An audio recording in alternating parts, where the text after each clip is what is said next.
we covered up to verse 10 in our last session. This chapter often viewed as a deviation from the Bhagavad Gita. Yes, the content seems to be slightly different, but what I tried to communicate was this chapter is emphasizing on Ishvara Upasana. So today we are going to see a little bit more nuance on that topic. We are going to deep dive into one topic. So we need to understand that, because how Om, the mantra Om, the Taraka mantra or the Pranava mantra, can be used as an upasana, can be used for upasana, or it can be used for contemplation as a means for nididhyasana. So that's one topic we will cover. But as always, we will do a quick recap from where we left and we will move to the next verse. So last week we covered verse 10, and this verse 10 is an interesting topic where Krishna tried to talk about a particular form of meditation mainly designed for the advanced yogis. These advanced yogis, because we talked about one point very clearly, the topic is, how do you remember Ishvara, or how do you contemplate Ishvara at the time of your departure? So first topic we said was, there are two types of departure. One is you're forced to exit. The other one is by choice you're exiting. So the first category, where you're forced to exit, there is no possibility for this option. So there are certain advanced yogis, per the scriptures, they can, with their sheer practice and by the grace of the God, they can choose when they want to leave the body. So very interesting, because Krishna said, for that to happen, you have to have complete control over the mind. Achala, that is the word he used. Meaning, if the mind has to be achala, firm, completely stable, that means he has already practiced and gained the siddhis of the Ashtanga yoga. So you are an advanced meditator. You have complete control over your even the involuntary activities. Let's go into that front. So if you can look at the history, there are several people who demonstrated their ability, challenging the then system, and shown that certain involuntary activities you can control. Anybody remember one famous example that happened in recently, meaning not recently, in Pennsylvania, next state? Swami Rama. Swami Rama, you can Google it. Swami Rama was an advanced yogi who was able to demonstrate his control over the involuntary activities because of his skill in yoga. So there are examples. It's not that it is completely blind faith or mystery. There were several Tibetan monks who went to the lab and demonstrated their ability in controlling the mind to that extent you and I won't even believe. So they have their control that much. Another example is Matthew Richard, a Tibetan monk who is considered as the most happiest person in the planet based upon the test results.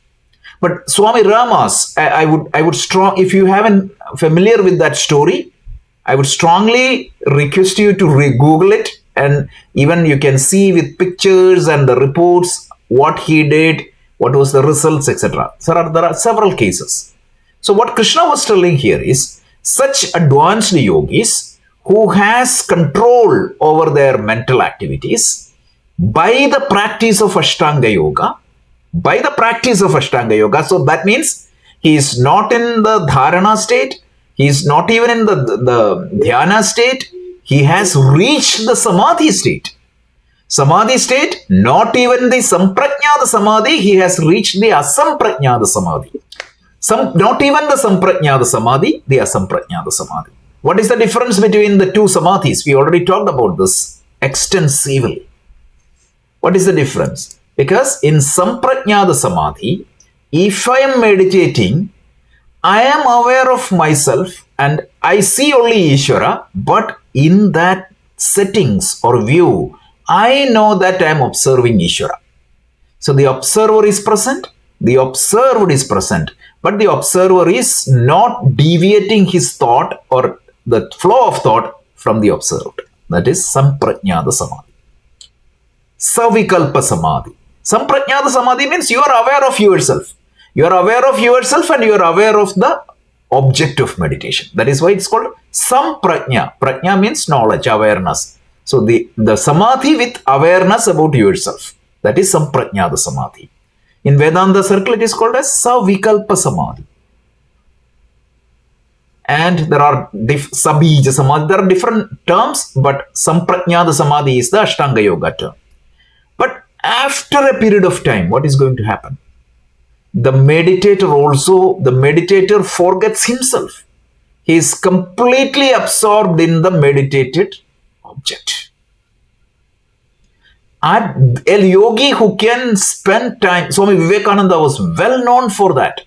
I've given you several examples. Thousand Island Parks, you can even go and see the tree by yourself. It's there.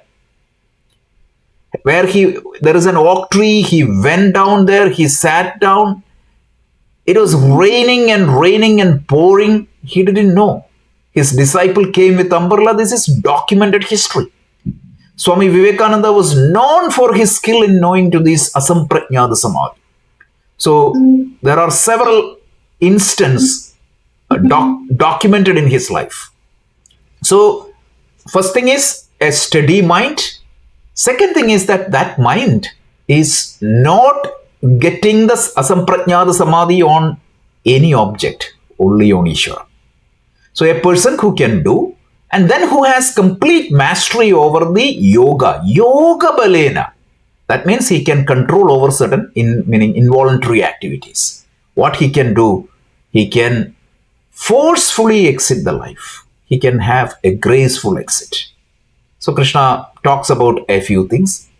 Such yogi, what happens? He attains the liberation. Not directly, but indirectly. We talked about that. This is not an easy path, but scriptures talk about that. And we also talked about the fact that this is why a lot of times people say that when a Mahatma passes away, it is Samadhi. So this type of giving up the life is by entering the Samadhi and thereafterwards leaving the body. That was popular. That is one method. So that is what the verse 10.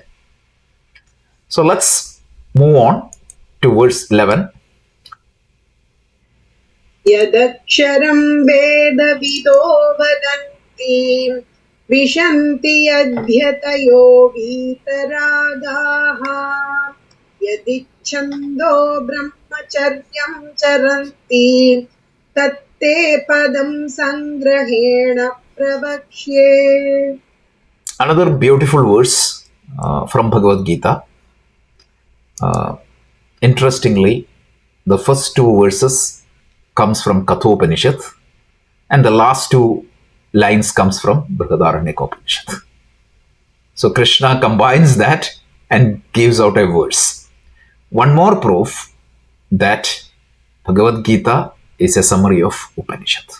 So I got a request offline. We need to spend the Anvaya of the words. Good, definitely. I was not going into that detail because somebody else was saying that it is too much. So I'm trying to get a balance in between. Okay, so let's go to the Anvaya.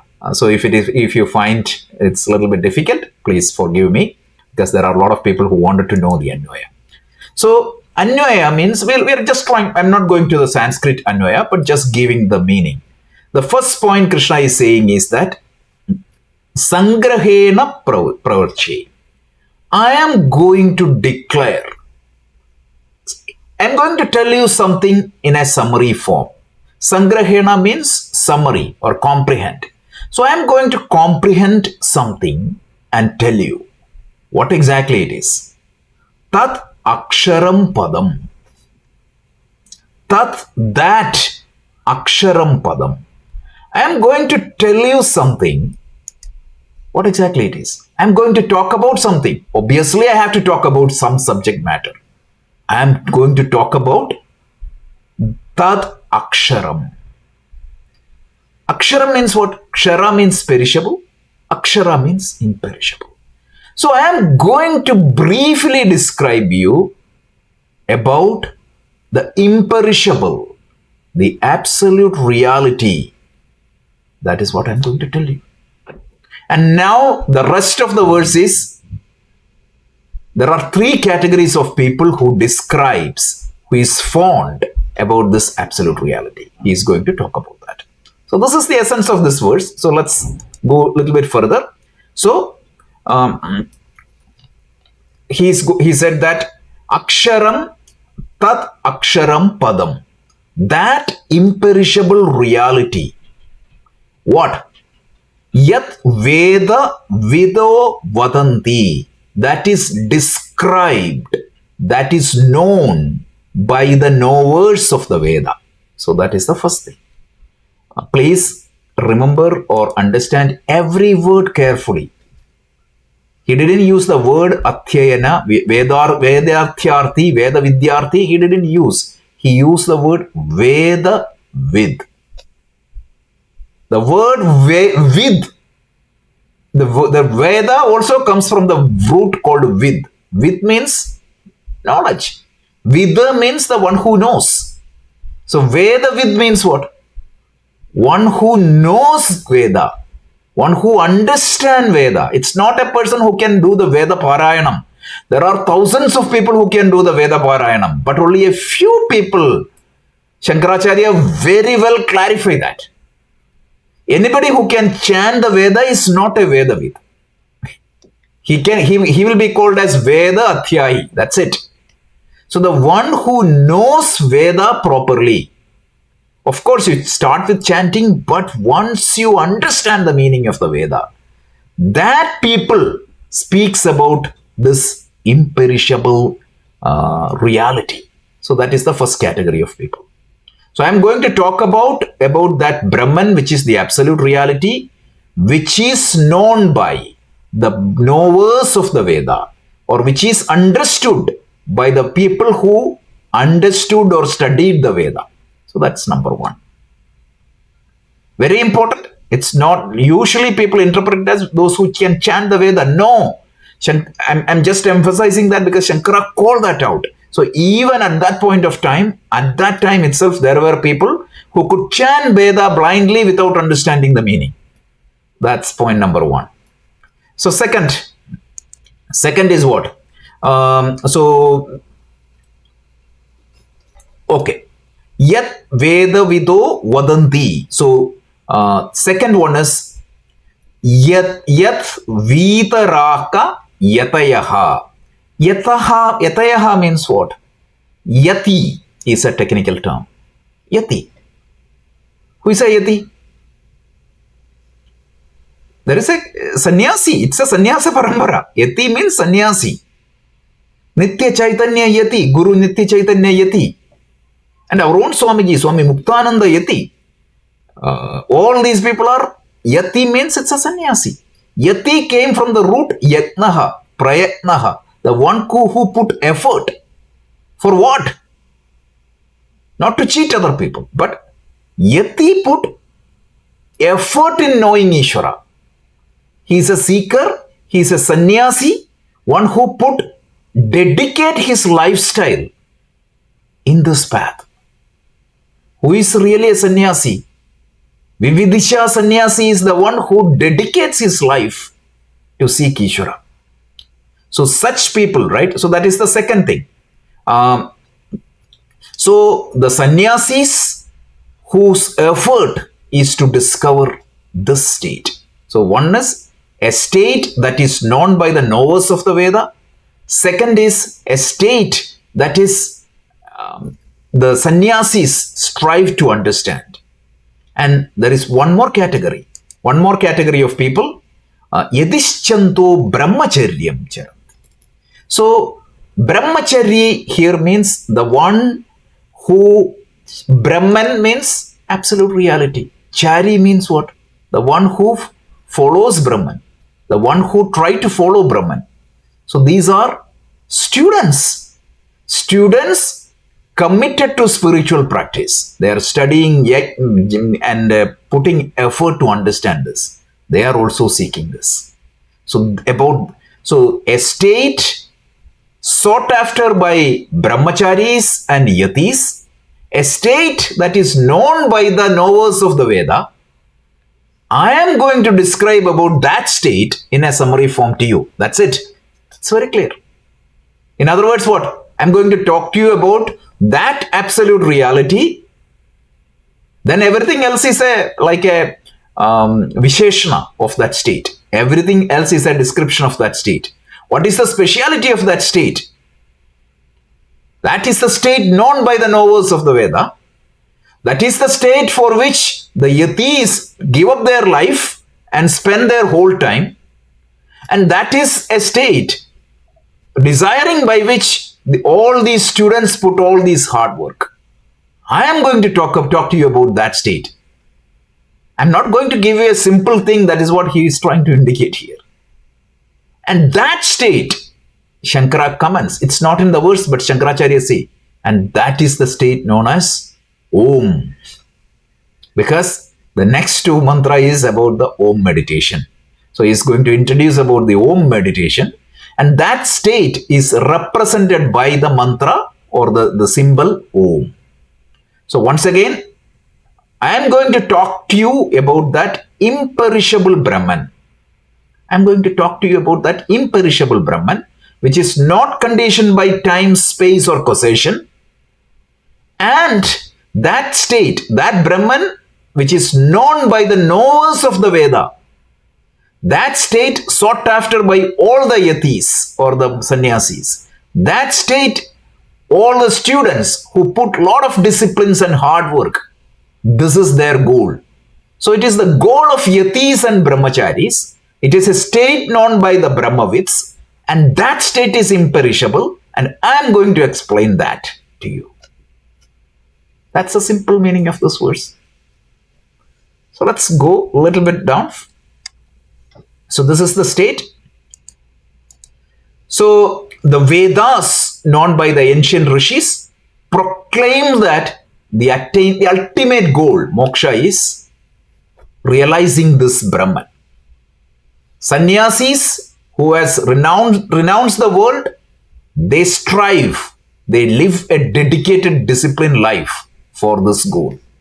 Students or the brahmacharis, they live a disciplined life, studying Vedanta, and what is their aspiration is to reach this goal. And the subsequent Krishna didn't talk about that, what is the nature of that state. Interestingly, he won't talk for a while. He said, I'm going to talk about this, and the next verse he's going to talk about the Om meditation, and he will deviate the subject, and we may forget. But you see that by verse 20, 22, he will come back and explain this. So even if we forget it, he will not. He said, I'm going to talk about that, and then he take a pause, and then he will come back and explain. But this is the promise. He said, I am going to explain this.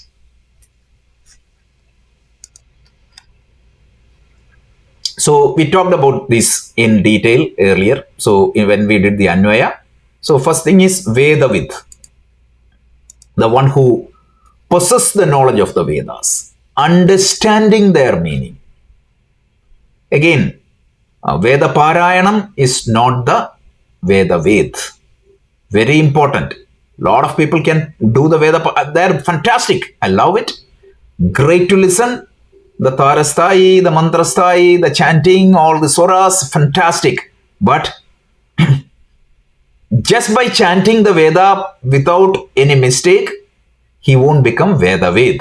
And that is not the person referred here. Then the Vedavid talk about Brahman as the ultimate reality. What is the pramana? What is the evidence? Yeah, Brihadaranyaka Upanishad.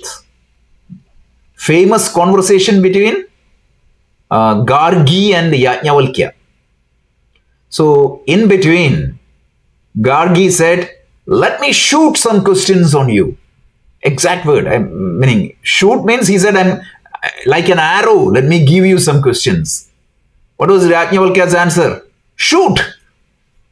What was the answer? Question. What is the nature of Brahman? And there he introduced this as what? Aksharam, imperishable. Then he uses 23 negations to indicate the nature of the Brahman. One of the most brilliant explanation of Brahman. 23 negation. He said that this is not bound by time, this is not bound by space, this is not bound by possession. Like that, 23 brilliant explanation he gives. So that is why Shankaracharya quote this and say that he is a Vedavid because he knows Veda, not a chanter, but he understood the meaning. A person like Yajnavalkya can be considered as a Vedavid, and here is the example he gives, talks about this imperishable Brahman. You see, this is the brilliance of Shankaracharya, how he connects the Bhagavad Gita with Shruti. A lot of other commentators of the Bhagavad Gita, they try to interpret this with Agama Shastra like the Vishnu Purana, Shiva Purana, and they fall flat. But Bhagavad Gita has to be interpreted with Vedas, Vedanta, and that is exactly what the greatest contribution of Shankaracharya. This is by the side note. So now what happens? Then this is attributeless, free from any concept of size, shape or form. This is Yajnavalkya's word. I just lifted that from him. Okay. And then aspiring to know this Brahman, meaning people embrace the life of discipline and known as Brahmachari. This discipline includes the study, attaining, dhyanam, and mantra japam, all these practices. Some people does that for years and for their life. What is the destination? Krishna is just telling that the importance of what he's going to talk about. It is very important. Then some people live their life, their worldly life, and take a lifestyle dedicating for this purpose. That is Yati. They are free from likes and dislike, and their only like and desire is this. So this knowledge I am going to talk to you is such an important knowledge. So now we are going to get into the next topic. So before that, there is a small introduction needed. So we will talk about this introduction. What is the significance of this Om meditation? So actually this verse is over. Before entering into the next verse, we just need to understand the two different meditation practices of Om. So for that, we need to understand a little bit context. And this is where this chapter lacks, because meaning we lack, not chapter lack, because we need to give the context. So in the world, there is always a connection between a word and meaning. Right? When I say apple, what comes to your mind? Majority of the people think the fruit apple. But obviously you can take the apple company also. That is the true meaning. But if somebody say Rajesh, those who knows me know that it is me. But there is a population of people also. So the connection between the word and the meaning is not that strong. In the case of Rajesh, apple it is more stronger.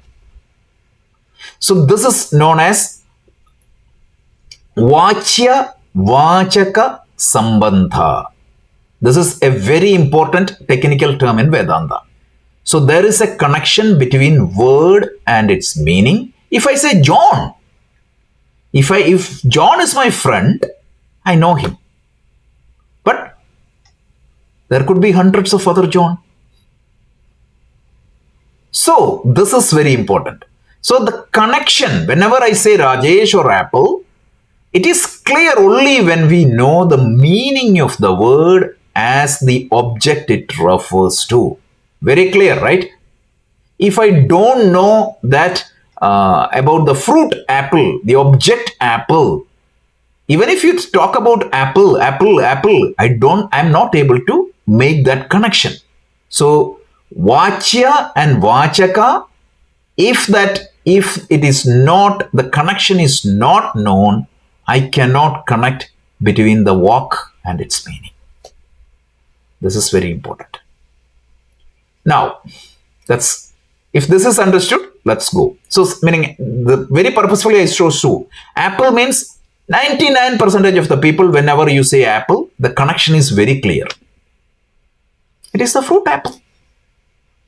Very minor, maybe one, by default it will be the apple. But if you say Rajesh, it's very much only, not even 1% of the people in the world will know that connection. So it's a weak connection, whereas in the first case, it's a strong connection. Why it's a strong connection?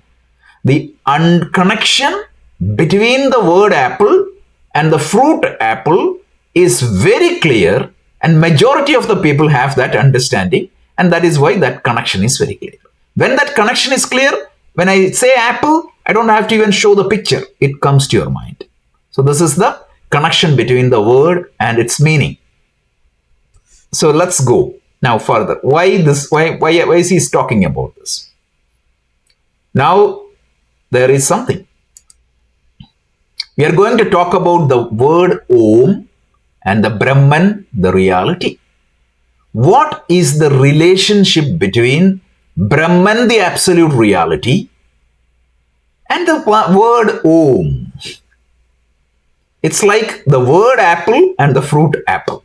That's it. Om serves as a name, right, for the Brahman, the reality. The scriptures introduces as a name for the absolute reality. Now, what is the problem? If you don't know the connection between the word apple and the fruit apple, what is going to happen? You may talk about the word apple, apple, apple, but you never get the actual apple. So, if you start om without understanding the meaning, you know why Shankaracharya introduced this now? And how do you understand the meaning of the word Om? You have to study the scripture. So the scripture unfolds the meaning of the word Om. Without that, if you just use this Om for your meditation, every yoga studio uses Om for the meditation. That is fantastic. That's not an nididhyasanam. That is not going to give you this knowledge, but it gives you a different benefit. When you use the mantra Om, when you chant the mantra Om, or when you try to visualize the Om, or when you try to focus, I mean, there are several meditations. I'm not going to go to different types of meditation, but people uses Om meditation a lot. When they use that, that's an upasana. Whereas, when you try to understand the meaning of the Om as revealed by the scripture, it is Jnana Yoga. Whereas, when you try to contemplate, meaning use the Om, at least close your eyes and listen to the sound of Om, that is an upasana. And what is the benefit of upasana? It gives you chitta sthiti. Whereas this, it's a Jnana Yoga. It takes you to the destination. So you need to know the difference between contemplation and meditation, nididhyasana versus dhyanam. When you try to delve into the meaning of the word Om, it is a nididhyasana. Whereas if you try to use Om for a meditation, it is an upasana. Both has its own benefit. But 99% of the time, it is used as an upasana. And there is nothing wrong in it. It is fantastic. So just understand the meaning of these two very clearly. Om can be used as an upasana, and Om can be used as a nididhyasana. Now, in upasana, right? Upasana, you have to have an object of meditation. Whereas in the case of nididhyasana, you are saying that Atma, my Atma is Brahman, and Brahman is Om. So you're trying to understand yourself. Whereas in the case of upasana, you're seeing Om. as a representation of the Ishvara, which is different from you, and I'm surrendering in front of that. That is another viewpoint. Now, when you use the upasana, this is very important. There are two types of upasanas. Upasana can be categorized into two. One is called Pratima Upasana. The other one is called Pratika Upasana. Anybody heard of these things? This is very much in the Upasana literature. Pratima and Pratika. Example, Shivalinga. There is no form. It's only a symbol. So if you use a symbol as a representation of Ishvara, that becomes Pratika. Whereas if you use an idol or a form, it becomes Pratima. Both are fine. Shivalinga is a Pratika. In South India, when you do the Ganapati Homa, what do you do? Like you take a piece of haldi and put it there, and that is Ganapati. Suddenly that became Ganapati. What is that? Pratika. So this Pratika Upasana is there, Pratima Upasana there, and this Om forms in which category? It is the Pratika Upasana. So Om meditation can be used as a Pratika Upasana, and Om can be used as a Nididhyasana.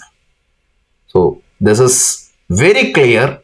Before getting into the verse 12 Om meditation, Shankaracharya clarifies this point so that nobody gets confused. Again, the clarity is very important in what we are studying. So this contemplation of and meditation on Om. So if you use the contemplation, this picture is very clear. Contemplation means you are using Nididhyasana, meaning what is your understanding of Om? Om is the word that connects its meaning. And what is the meaning of the Om? It is revealed by the scripture as the absolute reality Brahman. And I'm trying to find that meaning through the scriptures, scriptural teachings. And that is Nididhyasana. Whereas if I'm using Om as an object of my meditation, it becomes a Pratika Upasana. And that Pratika Upasana is going to give me Chitta Sthiti. Whereas this is going to give me habitual, meaning reinforcement of the truth. Whatever I studied through Shravanam and Mananam. Again, the beauty of Shankaracharya is his clarity and brilliance. So he don't want people to get confused between these two. So before getting into Om meditation, he clarifies. So next time when we meet in September, you can see in which category the next two verses come into. It will be very clear now. Without that, it will be very confusing. So this introduction serves that purpose. So that's the verse 11. The summary of nature of Brahman is imperishable, and three distinct groups, 6. In fact, one is I didn't put one. The first one, the knowledge of the knowers of the Vedas, and the second one is the Yatis or the sannyasis, and the third category is brahmacharis or the students. So this is the verse. Krishna said, "I'm going to explain." But a side topic, just 2 minutes. This is not Bhagavad Gita, but I cannot but quote this since we talked about the word and its meaning. Anybody heard of the book or the masterpiece composition of Kalidasa called Reghuvamsham? Reghuvamsham. Kalidasa has written several masterpieces, and one of them is Reghuvamsham. The first verse of the Reghuvamsham, which is very popular, talks about the word and its meaning. So let me show you that. This is the verse. Let me just play. I think I have a recording of SPB.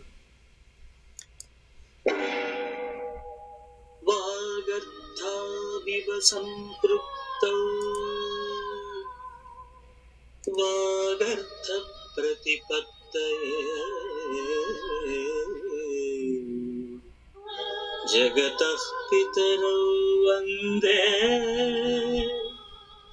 Parvati परमेश्वर. This is a brilliant composition with the beauty of this composition is obviously two meanings, but with a possibility of 25 meanings. This is the brilliance of Kalidasa. So he say, Vante Parvati Parameshwaru. And what is the quality? Jagata Pitarau. Jagata Pitarau. Plural. He used the word Pitarau, not Pita, but Pitarau. The fathers or the parents of the universe. Who? Parvati and Parameshwara. And what is their relationship? They are like Vak and Artha. Inseparable. And why I am praying to you, he said, so that I know the difference, I can understand between this connection. Right? I can understand the word's meaning so that I refer to the correct meaning. Sorry, but this is not Gita, but you should know these type of brilliances. So I salute to you, the parents of the universe. These parents are like inseparable, just like Vak and Artha. And I'm praying to you for a boon so that I understand the meaning of these words so that I can write it properly. This is the brilliance. This is, look at this. This is sheer brilliance. And then second meaning. He used this word Pitarau, and then he said, if you split this word like Parvati Pa. Parvati Pa means Parvati Pati in Sanskrit. Who is Parvati Pati? Shiva. And if I stop here, what is going to happen? Rameshwaru. Who is Rama? Lakshmi. Ishvara of Lakshmi is whom? Vishnu. So same word. So I am saluting you, Shiva and Vishnu, who are inseparable like Vak and Artha. So this is the brilliance of Kalidasa.